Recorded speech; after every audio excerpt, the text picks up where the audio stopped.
So I started making this video with the idea of making Pop Tarts, but after a discussion with a friend, I had personal pies stuck in my head. So I made these Pop Tarts bigger, and you can call them personal pies now, I guess.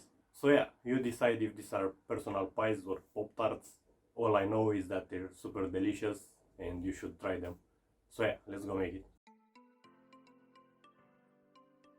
So we start with some strawberries. If you have fresh, that's better. We also add some canned peach and pineapple. Again, if you can use fresh fruits, it could be better, but hey, at this time of the year I can find these fruits fresh, so we're gonna add some sugar. You can add less than me if you want to, and keep in mind that these canned fruits already have more sweetness to them. I also added some vanilla sugar and vanilla essence. Put them on medium heat and give them a mix. You want to let them simmer at low medium heat until all those fruits are gonna be super easy to break, 20 to 30 minutes.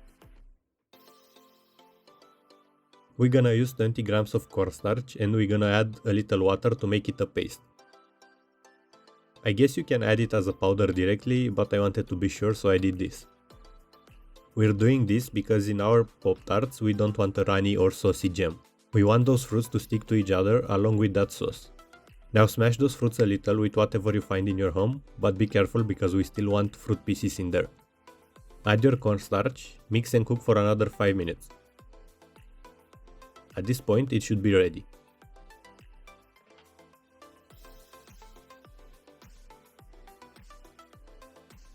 See, this is the texture we want. We want those to stick to each other and form a jelly there. Now let's prepare the apples for the apple pie Pop Tart. Peel the apples. Ha, I got that peel in one piece. Anyway, back to peeling apples. After you're done, we want to cut them in small cubes. You want to feel them when you bite into it. Now add them to a pan, squeeze some lemon juice on them, sugar and cinnamon, and around 30 grams of butter. Put the pan on medium heat and give them a nice mix. The same as for jam, after they cook for around 20 minutes, we're gonna add like 10 grams of cornstarch. We used less here because we also have less composition. Cook for another 5 minutes and it should be ready. Before using them, let them cool down at room temperature. Now get some pie crust. You can totally buy it from the store because who the hell has time to make pie crust at home? Okay, it's not that hard or time consuming to make it, but let's be serious, do you really make it at home all the time? Anyway, back to our store-bought pie crust. Make some cuts depending on how big you want your Pop Tarts to be. Add the mixture, but don't put any near the edges, and don't overfill.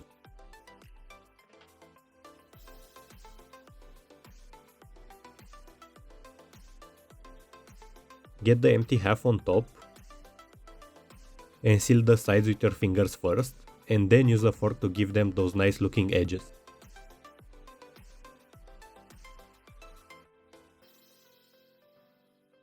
I also use a knife to make those edges to look a little better and be a straight line.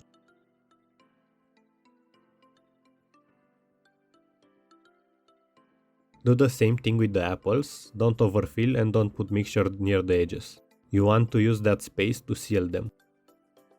By the way, what's your opinion on store-bought pie crust?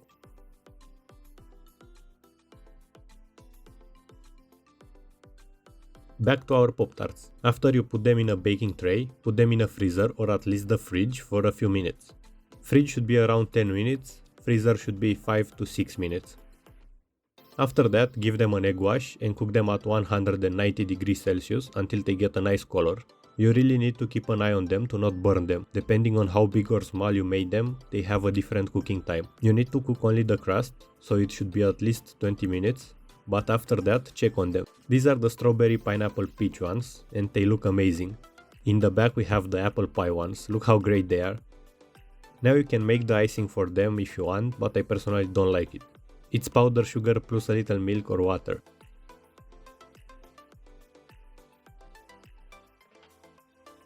I prefer to put some powdered sugar on them and call it a day.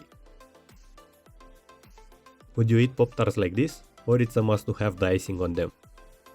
Anyway, you can eat this hot or at room temperature.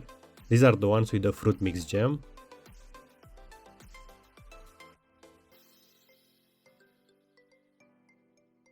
They're sweet and I would have preferred a little less sugar, to be honest.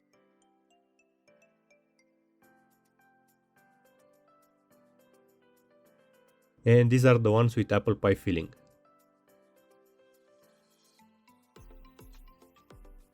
These are also great and have the perfect amount of sugar for me.